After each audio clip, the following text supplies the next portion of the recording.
The silence in their Manhattan penthouse was a living thing, thick and suffocating. Outside the city glittered a galaxy of promises they had conquered together. But inside the air was sharp with the scent of expensive cologne and betrayal. Chloe rested a hand on the gentle swell of her stomach, the 5-month proof of their shared future, and watched her husband Damien as he stared out the window. When he finally turned his eyes once her home were now the cold, sterile windows of a stranger's house. "It's over, Chloe," he said the words, smooth and practiced, utterly devoid of the love that had built this life. "Scarlett and I are together now. You need to leave." The world didn't just tilt. It shattered into a million icy shards. The words hung in the air, each one a perfectly polished stone thrown at the delicate glass of Chloe's world. "It's over. Scarlett and I. You need to leave." They were simple, concise, and utterly devastating. For a moment, Chloe was certain she had misheard, that this was some cruel, elaborate joke born from the stress of his latest merger deal at Sterling and Vance Financial. She managed a small, trembling laugh that died in her throat. "Damien." "Don't be ridiculous," she said, her voice a reedy whisper. She took a step towards him, her hand instinctively tightening over her bump, a protective gesture for the tiny life that was supposed to be their greatest joy. "We're having a baby. Our baby. We just picked out the color for the nursery last week." Whispering willow. Remember, Damien didn't even flinch. His face, usually so expressive and warm, was a mask of detached indifference. He was dressed in a bespoke charcoal suit, the fabric gleaming under the recessed lighting of their cavernous living room. He looked like the man on the cover of a business magazine, not the man who had held her hand through her morning sickness and whispered promises of a family against her hair. "The nursery can be painted over," he stated, his tone as flat as an earnings report. "Chloe, this isn't a negotiation. I've retained legal counsel. My lawyer, Mr. Abernathy, will be in touch with you tomorrow to discuss the terms of the separation. They are, I assure you, very generous." Generous. The word was a slap. As if their life, their love, their unborn child could be quantified and settled like a business transaction. The name Scarlett echoed in her mind. Scarlett Dubois, the impossibly chic, razor-sharp vice president from his department. Chloe had met her at company galas. She remembered Scarlett's predatory smile, her lingering hand on Damien's arm, the way her laughter always seemed to be at someone else's expense. Chloe had dismissed her own unease as pregnancy-induced paranoia. How naive she had been. Scarlett Chloe repeated the name, tasting like poison. "How long? Damien! How long have you been lying to me?" He had the decency to look away, then his gaze falling on a piece of abstract art they had bought in Soho on their 2nd anniversary. It was a swirl of chaotic colors, and for the first time Chloe felt she understood its meaning. "It doesn't matter," he said, his voice clipped. "What matters is the future. My future. And it's with her. And our child." Chloe's voice cracked, the raw pain finally breaking through the shock. "Is our child not part of your future?" Damien sighed an exasperated sound that shredded what was left of her heart. "Of course I'll provide for the child. There will be a substantial trust fund, the best schools, the best of everything. My child will not want for anything material." Material. The word was so cold, so clinical. He spoke of their baby as if it were an asset to be managed, a line item on a balance sheet. Tears streamed down Chloe's face, now hot and silent. This wasn't the man she married. The The man she married had dreamed of teaching their son to play catch in Central Park, of braiding their daughter's hair.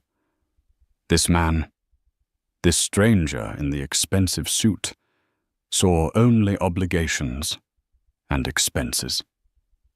"I want you out by the end of the week," he continued, turning back to her, his composure absolute. "I've arranged for you to stay at the Carlisle temporarily. All your things will be moved into storage, and you can have them sent wherever you decide to go. It's cleaner this way." Cleaner. He was sanitizing his life, scrubbing away the inconvenient stains of a pregnant wife to make room for his shiny new model. The shock was beginning to recede, replaced by a wave of white-hot fury. "Get out," she sputtered. "This is my home, Damien. I designed this space. Every book on these shelves, every piece of furniture, we chose it together." "Technically," he said, and the cruelty in his voice was surgical. "The penthouse is a corporate asset under my name. You have no legal claim to it, just as you have no claim to the joint accounts which, as of this afternoon, have been frozen pending the divorce settlement. For your protection, of course." The floor seemed to drop away. Frozen. He had cut her off completely. She was an architect, but she'd put her burgeoning career on hold to support his managing their properties and their life so he could focus on his meteoric rise. Most of their assets were tied to his name, his career. He had planned this, every last detail. The doorbell chimed a melodious, jarring sound in the tense silence. Damien walked to the door and opened it, and there she was. Scarlett Dubois, draped in a blood-red dress that clung to her like a second skin. She smiled a triumphant, unapologetic smirk that made Chloe's blood run cold. "Is she still here?"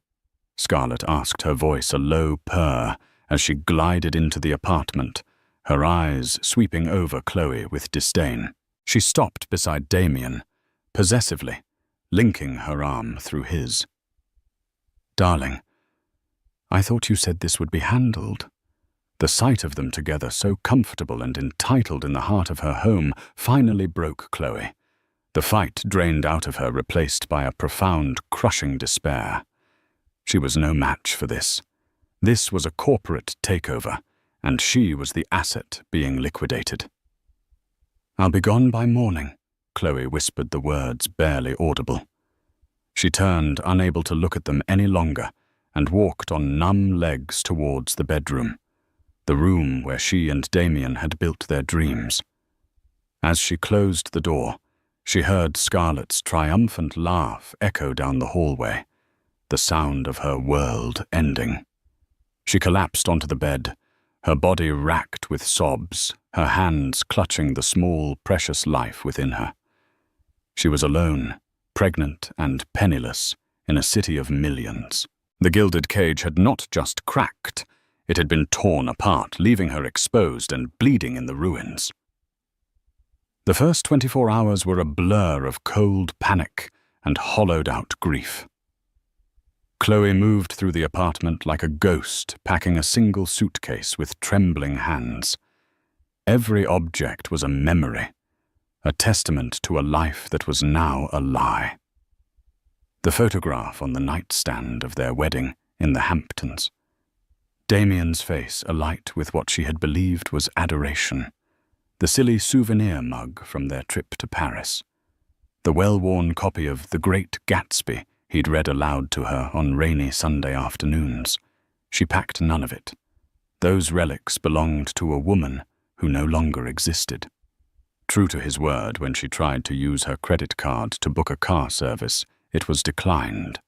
The word flashed in crimson on the small screen. Inactive. The humiliation was a physical blow. He had thought of everything. He hadn't just ended their marriage. He had systematically erased her from the life she had helped build. She was a non-entity, a ghost with a declined credit card.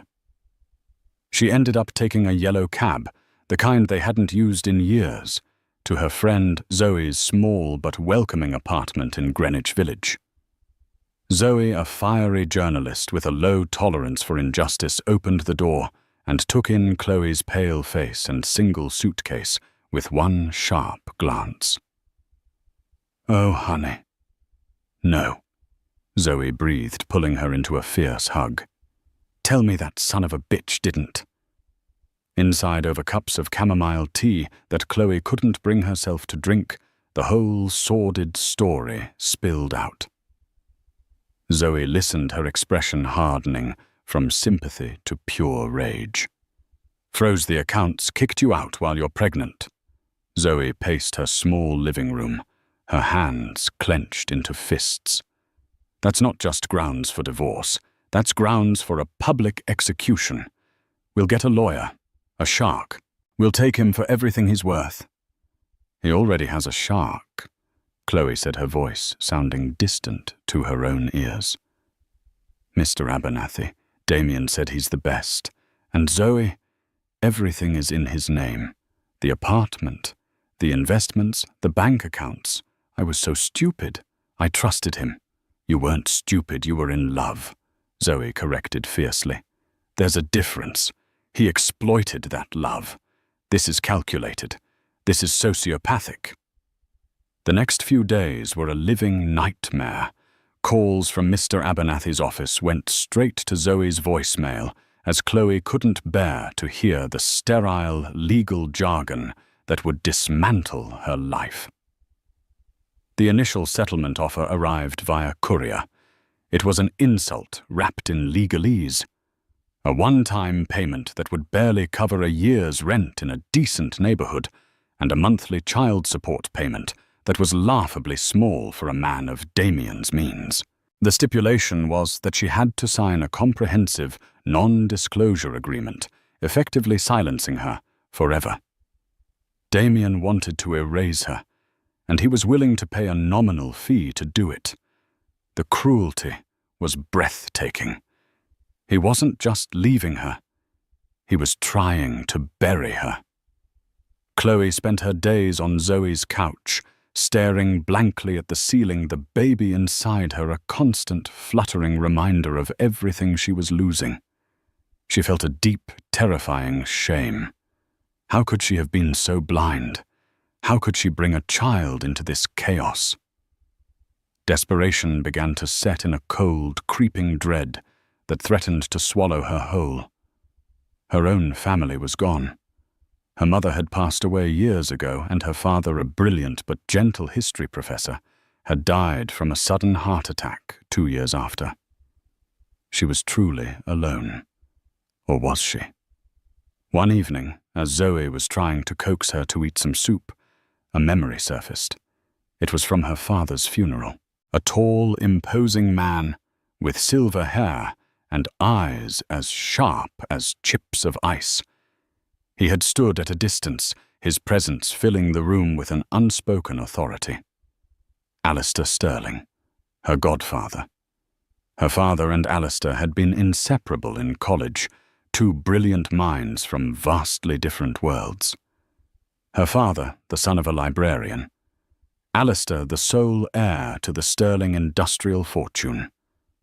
Their friendship was legendary, but it had grown distant over the years as Alistair's empire expanded and her father retreated into academia. Alistair had sent her a lavish wedding gift, but hadn't attended the ceremony, sending his apologies from a business trip in Tokyo. She hadn't seen or spoken to him in years, save for a polite, formal Christmas card exchange. He was a ghost from her past, a figure of immense power and wealth who seemed to belong to another universe. Reaching out to him felt like a desperate, pathetic plea. What would she even say? "Hello, Godfather, it's been a decade. My husband, the man you warned my father was too polished, just left me for his colleague and has cut me off financially while I'm carrying his child. Could you possibly help?" "What is it?" Zoe asked, noticing the flicker of something in Chloe's eyes. "My godfather," Chloe said slowly, the idea taking root. "Alistair Sterling."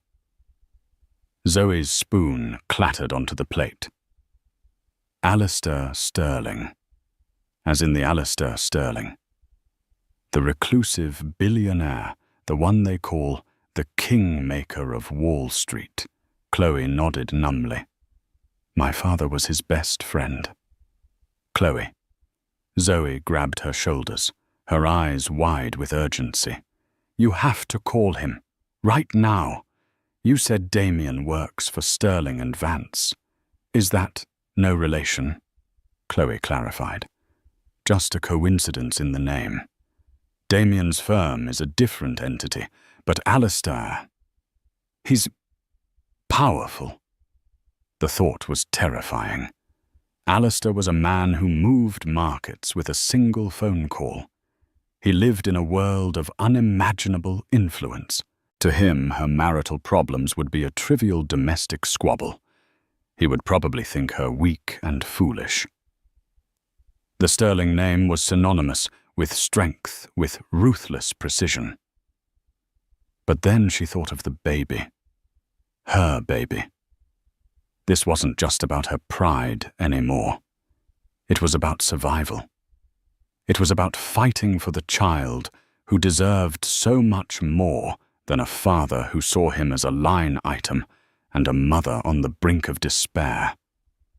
Her hands trembled as she searched for his number. She had an old address book of her father's, and tucked inside was a private number for Alistair's personal assistant labeled "in case of emergency." If this wasn't an emergency, she didn't know what was. Taking a deep breath, steeling her nerves, she dialed the number. A crisp, professional voice answered on the first ring. "Mr. Sterling's office." "Hello," Chloe began, her voice shaking. "My name is Chloe Reed. My father was Robert Thorne. I need to speak with my godfather, Mr. Sterling. It's urgent." There was a pause on the other end of the line, and for a heart-stopping moment, Chloe thought she would be dismissed, shuffled off to some junior secretary. Then the voice returned, warmer now. "Please hold for Mr. Sterling, Miss Thorne." They had used her maiden name. He remembered. A sliver of hope, the first she'd felt in days, pierced through the suffocating darkness. After another moment of silence, a new voice came on the line.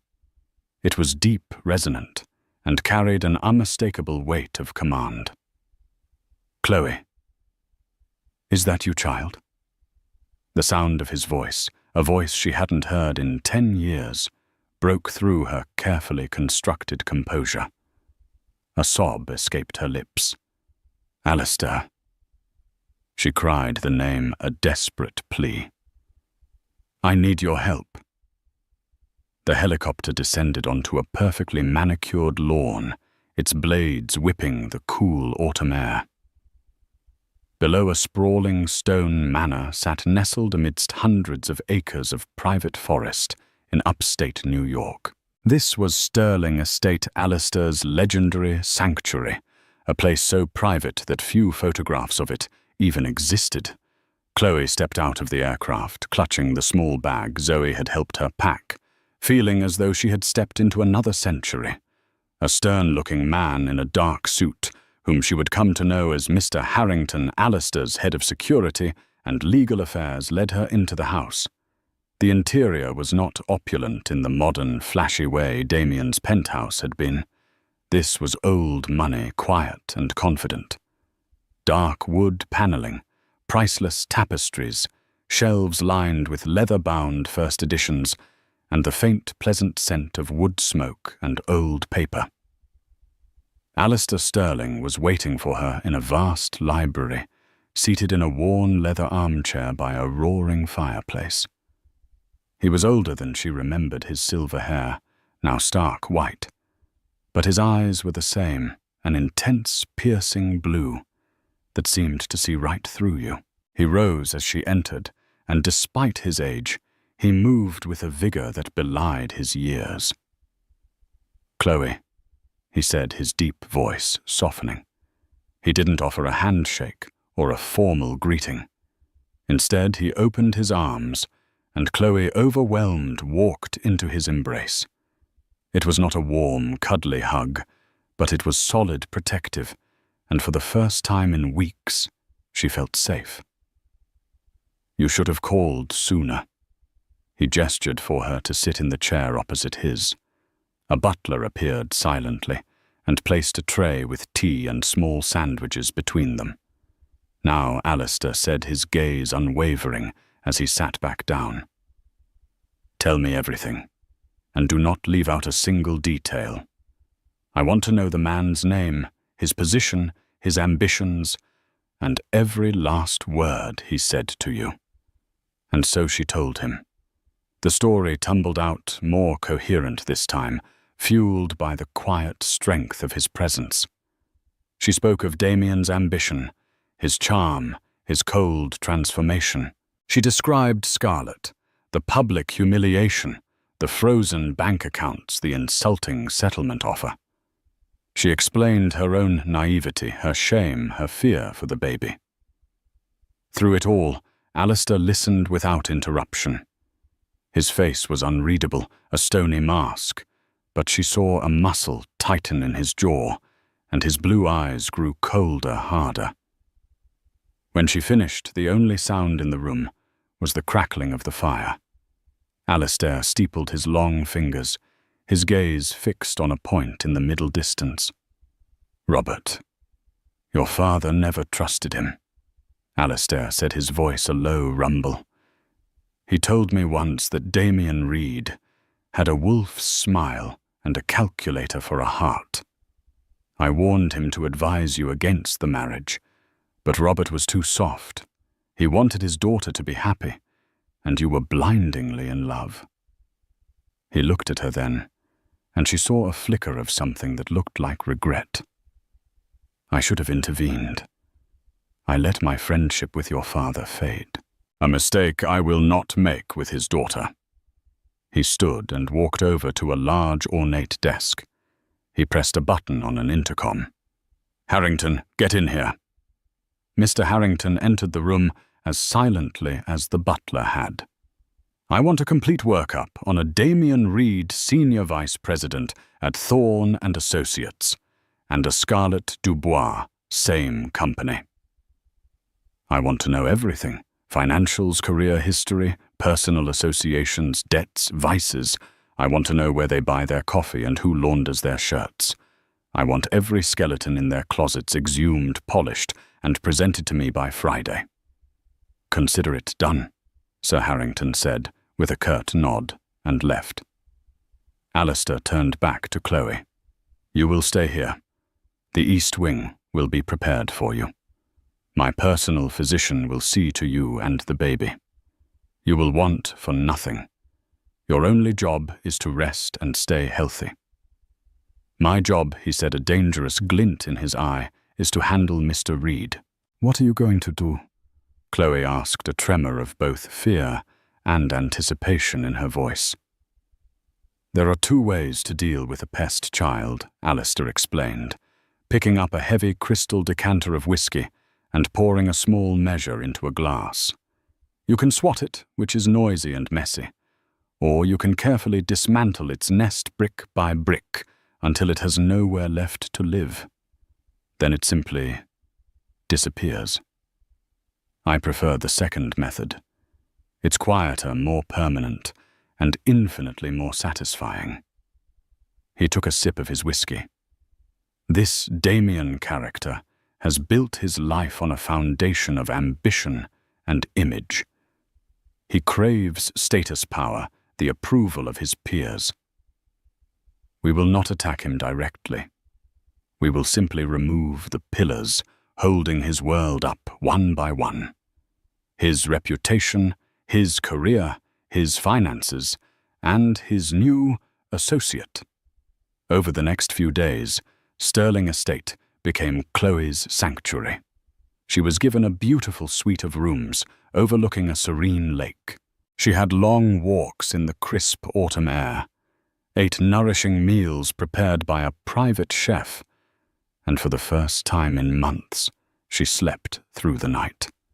The constant gnawing anxiety began to recede, replaced by a tentative sense of hope.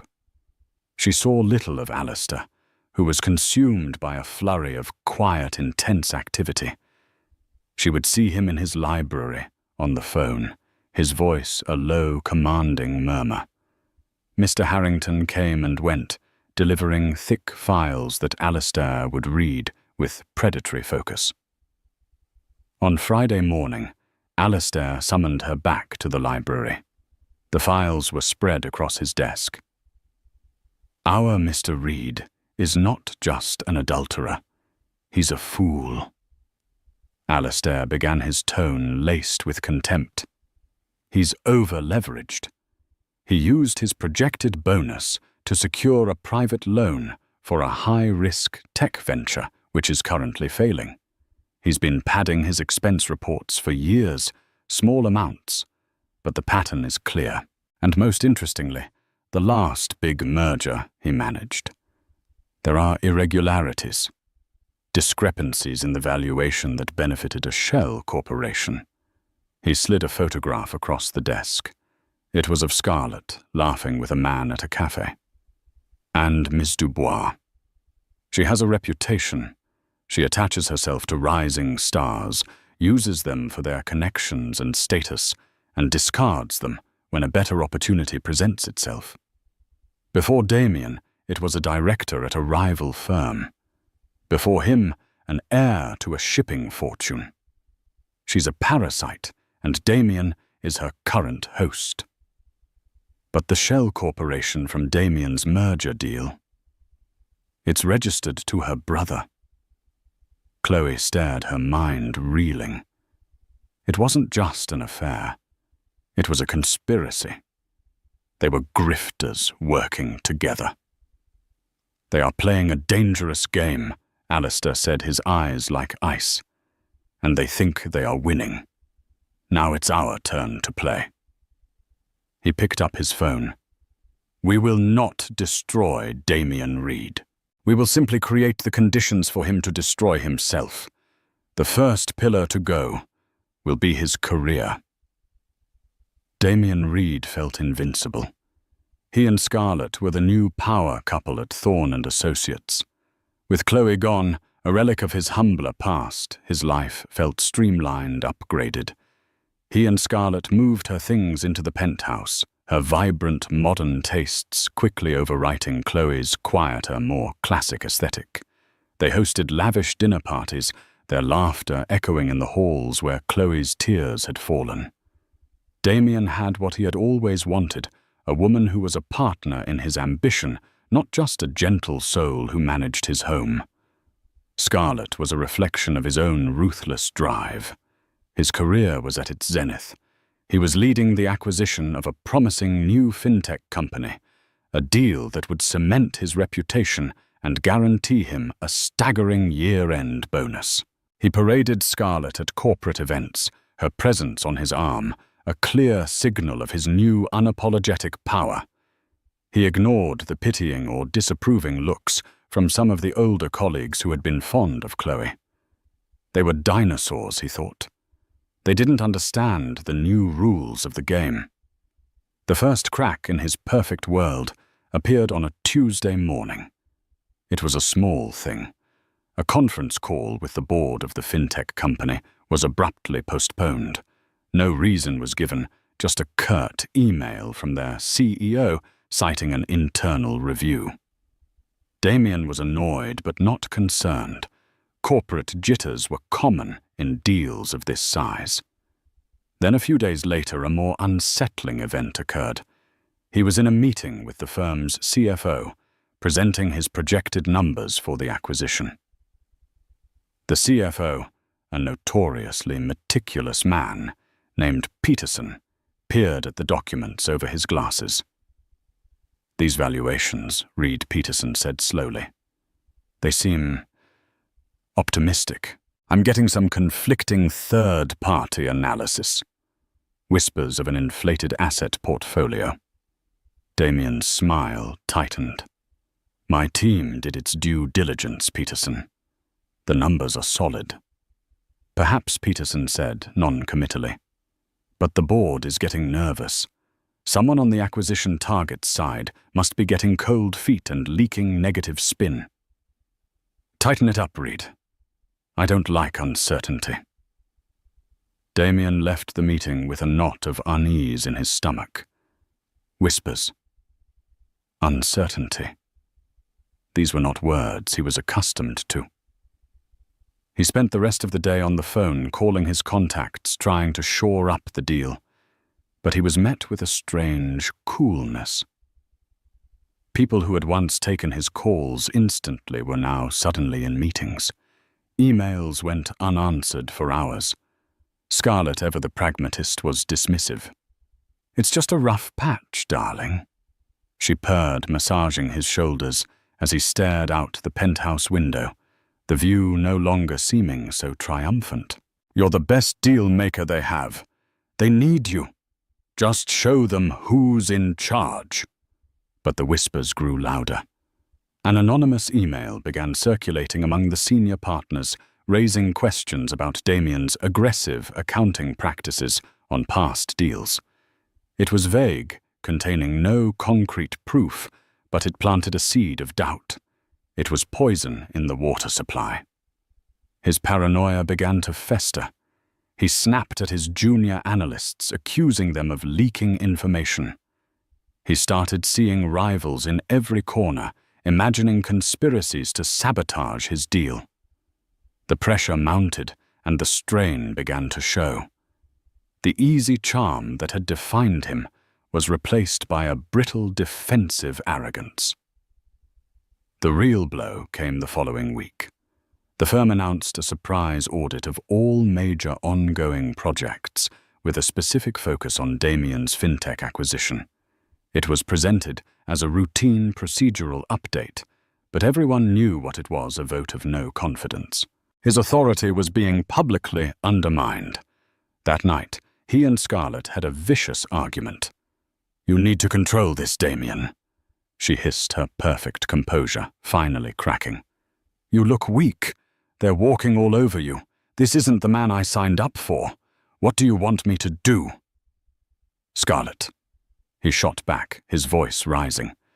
Someone is actively working against me. This isn't just bad luck. It's a targeted attack. Then find out who it is and crush them, she demanded. This is our future, our money. Don't you dare let it slip away because you're too busy feeling sorry for yourself. The accusation stung. He was Damien Reed. He didn't get attacked. He was the attacker. He resolved to fight back. He started digging, trying to find the source of the leaks, the origin of the rumors. He hired a private investigator, a discreet but expensive man, who promised results. Days later, the investigator came back with nothing. It's like I'm chasing a ghost, the man said, looking perplexed. The rumors seemed to spring from everywhere and nowhere at once. The financial counter-analysis on your deal is coming from a highly respected but notoriously anonymous consulting group in Switzerland. The email came from a multiply encrypted server. Whoever is doing this is a professional, a ghost in the machine. They have deep pockets and are masters of subtlety. Damien felt a chill run down his spine. This wasn't a rival at the firm. This was something else. Something bigger and far more dangerous. His world, which had seemed so solid and secure just weeks ago, was now built on shifting sand. The pillars were groaning under the weight of whispers and shadows, and for the first time in his life, Damien Reed was afraid. He was losing control, and he had no idea who his enemy was. He never once considered the quiet, gentle wife he had discarded. He had already forgotten her, but somewhere in the quiet hills of upstate New York, her godfather had not. while Damien's world was slowly corroding, Chloe's was being meticulously rebuilt. The first few weeks at Sterling Estate were a gentle recovery. Dr. Evans Alistair's personal physician was a kind, motherly woman who monitored her pregnancy closely, reassuring her that both she and the baby were strong and healthy. The initial shock and trauma began to fade, replaced by a quiet, growing resolve. Alistair, true to his word, insulated her from the ugliness of the divorce.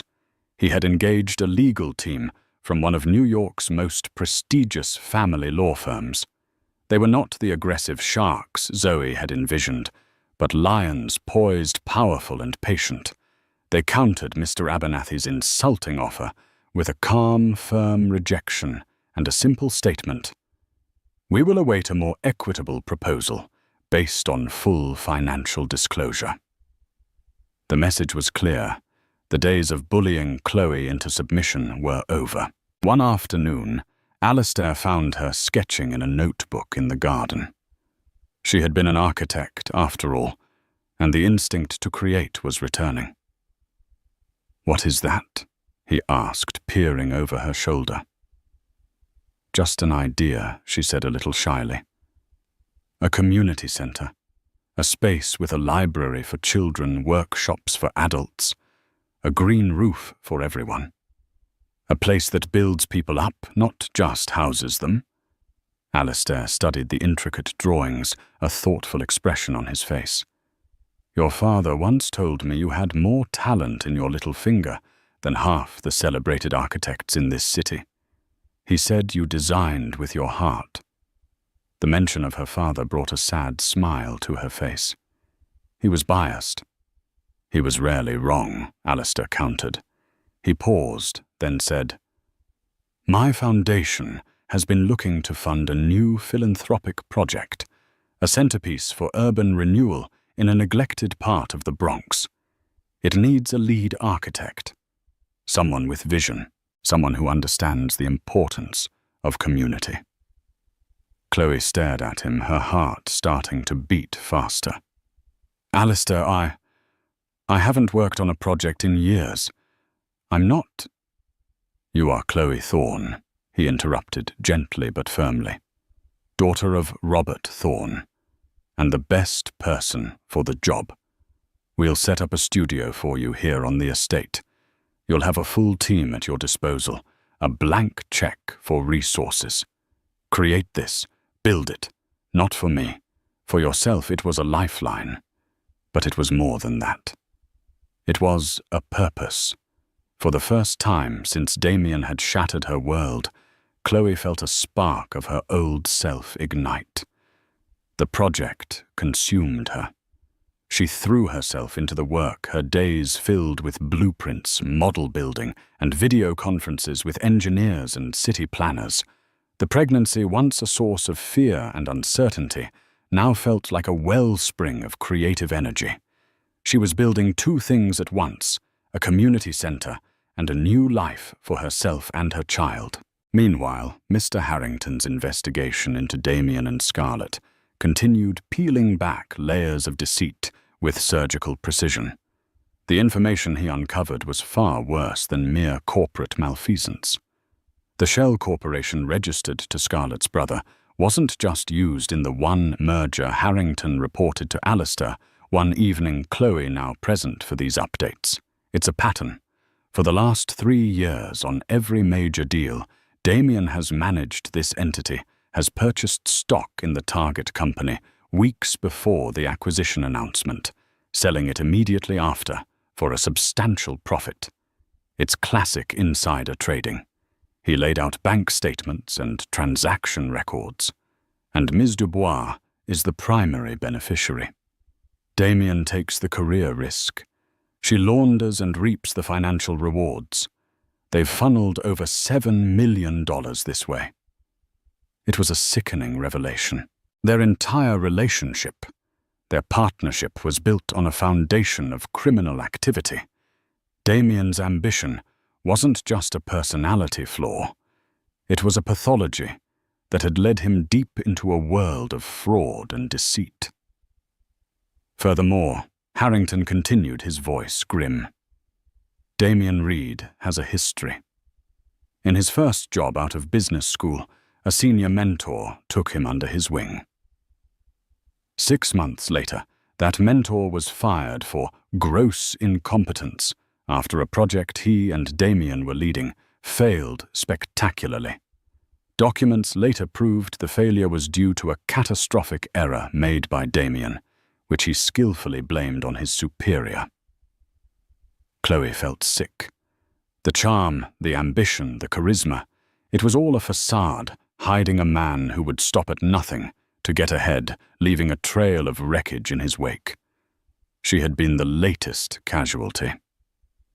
The SEC would be very interested in these transaction records, Alistair mused, looking at the documents with a cold, calculating gaze, as would the board of directors at Thorne and Associates. And the press, I imagine. What do we do? Chloe asked, her voice quiet. Part of her wanted to see him ruined, to see him pay for the pain he had caused. Another smaller part, the part that had once loved him, flinched at the thought of such utter destruction. We do nothing. For now, Alistair said. A cornered animal is dangerous and unpredictable. A confident animal, however, will walk directly into a trap. Damien is currently hosting a major fundraising gala for the New York Arts Council. He and Ms. Dubois are the co-chairs. It's their grand debut as the city's newest power couple. They believe they have weathered the storm. They think they are about to celebrate their victory. Alistair looked from the damning financial records to Chloe's architectural blueprints spread across the table. It seems a fitting venue for the final act, he said, a grim smile touching his lips. They want to be in the spotlight, so let's give them one. The grand ballroom of the Plaza Hotel was a glittering spectacle of New York's elite. Crystal chandeliers dripped light onto a sea of tuxedos and designer gowns. The air hummed with the sound of champagne flutes clinking polite laughter and the relentless murmur of networking. At the center of it all, standing on the dais, were Damien Reed and Scarlett Dubois. They were radiant. Damien, in a perfectly tailored Tom Ford tuxedo, projected an aura of effortless success. Scarlett was breathtaking in a shimmering silver gown, her neck adorned with a diamond necklace that caught the light with every turn of her head. They looked like royalty, the king and queen of their universe. The whispers that had plagued Damien's career seemed a distant memory. The fintech deal, while not yet closed, was back on track after he had made several costly concessions. Tonight was his coronation, his public declaration that he was untouchable. He raised a glass. To the arts, he began, his voice smooth and confident, broadcast through the room's sound system, and to building a future where creativity and commerce walk hand in hand. Scarlett and I are thrilled to... As he spoke, a quiet, coordinated series of events, set in motion by a single command from Alistair Sterling, began to unfold.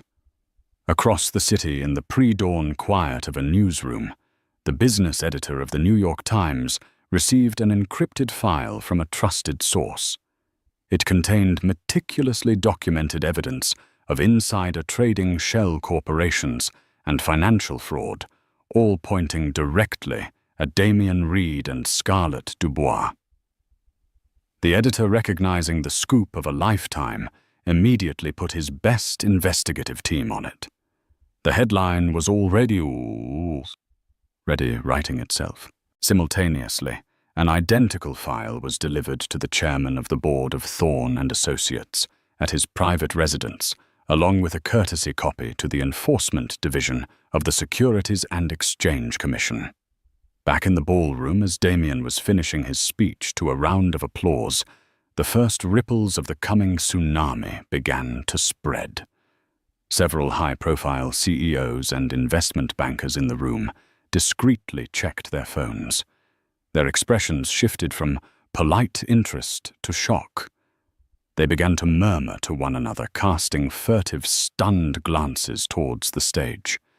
Damien and Scarlett, basking in the applause, were oblivious. They stepped down from the dais, ready to receive the adulation of the crowd.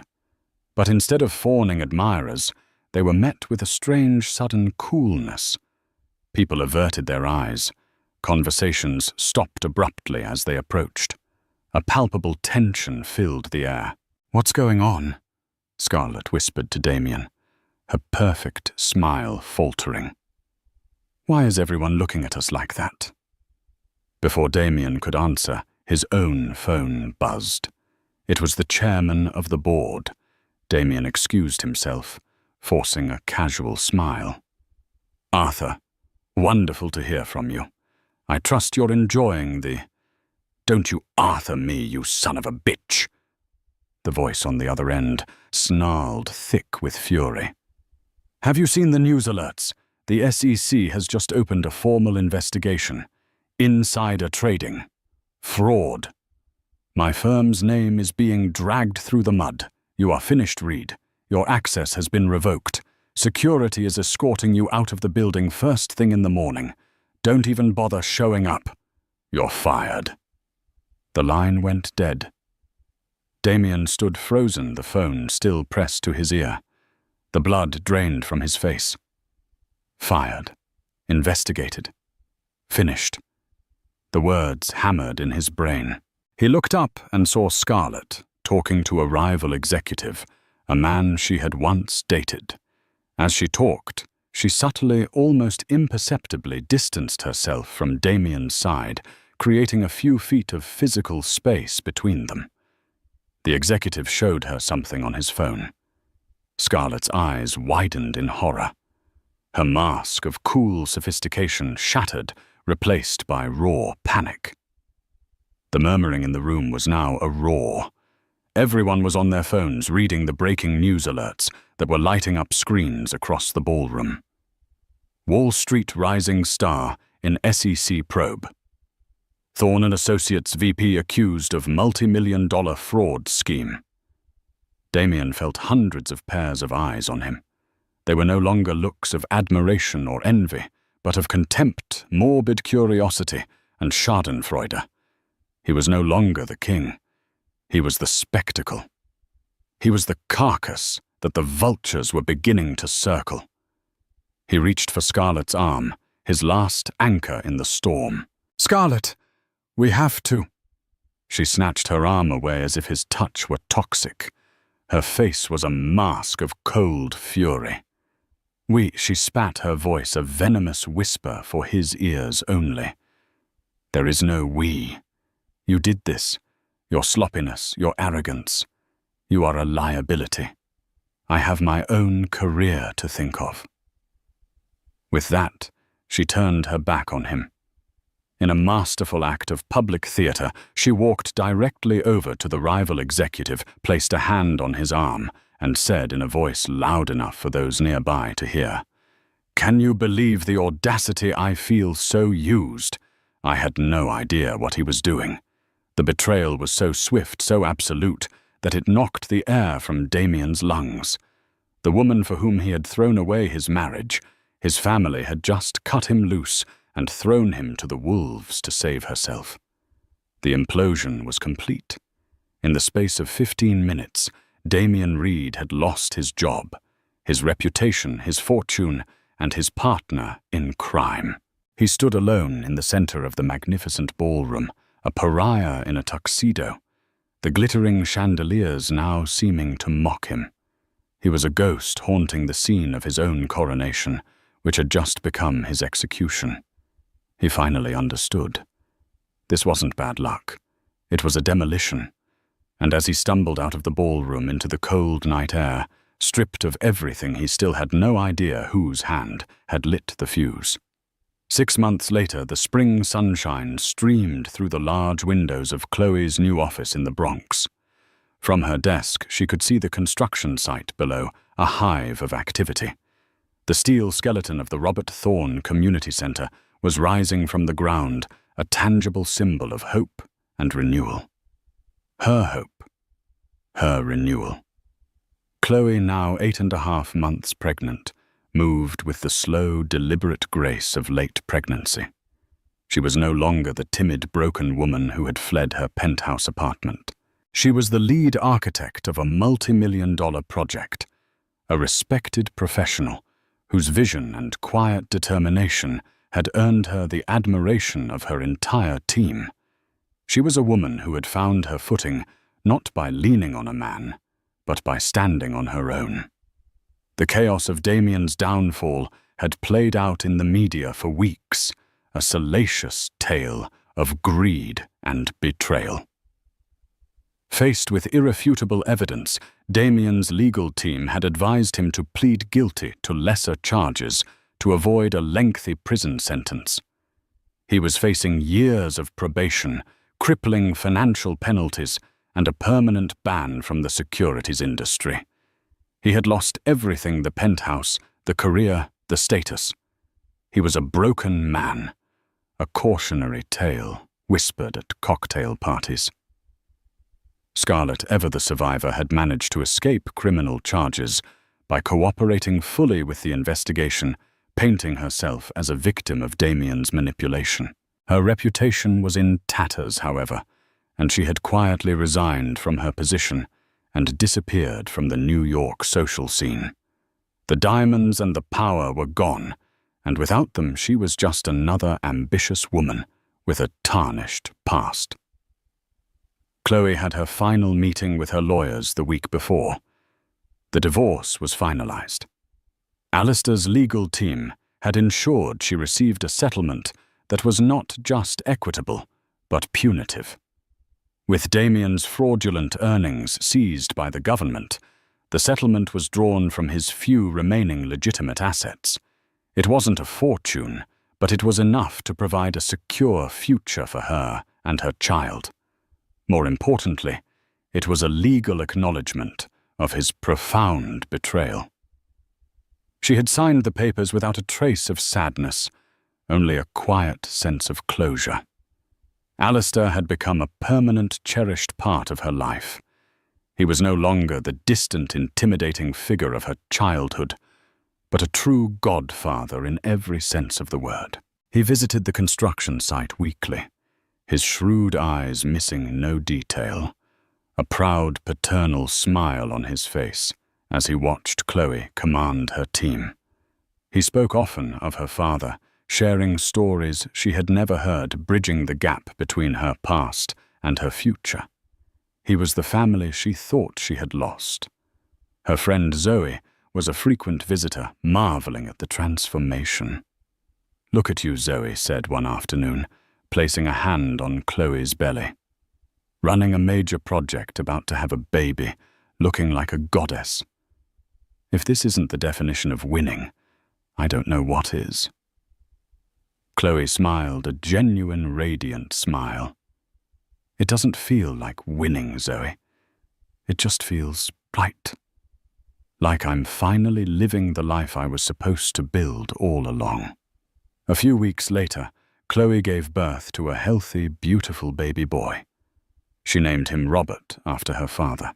She sat in her new, sun-filled apartment, a spacious, comfortable home she had chosen, and paid for herself, rocking her son in her arms. He had her eyes and a stubborn little tuft of dark hair. He was perfect. He was hers.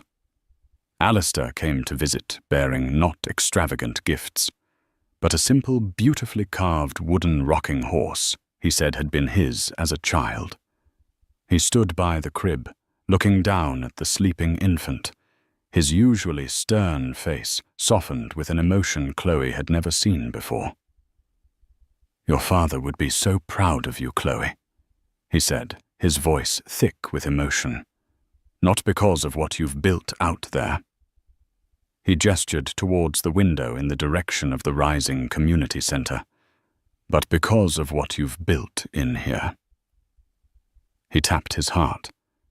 "You found your strength, not in revenge, but in creation. That is the greatest victory of all." Chloe looked down at her son, his tiny hand wrapped around her finger. The pain of Damien's betrayal was now a distant scar, a reminder of a past life that no longer felt like her own. She had lost a husband, a home, and a life she thought she wanted. But in its place, she had found her purpose, her independence, a true sense of family, and a love more profound than any she had ever known. She had her son. She had a future she was designing herself from the ground up. And for the first time in a very long time, the blueprint was perfectly clear. Chloe's journey from the depths of a devastating betrayal to the pinnacle of personal and professional triumph is a powerful testament to the resilience of the human spirit. She didn't just survive. She rebuilt her life on a foundation of her own strength, talent, and courage. Her story reminds us that sometimes the most catastrophic endings are merely doorways to new, more authentic beginnings. It proves that true power isn't about wealth or status, but about integrity, creativity, and the unwavering love of those who truly have your back.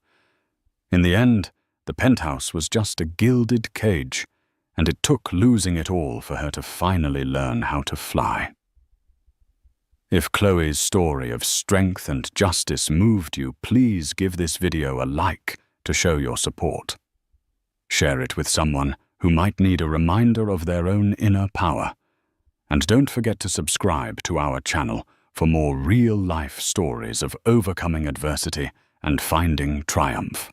Click that notification bell so you never miss an update. Thank you for listening.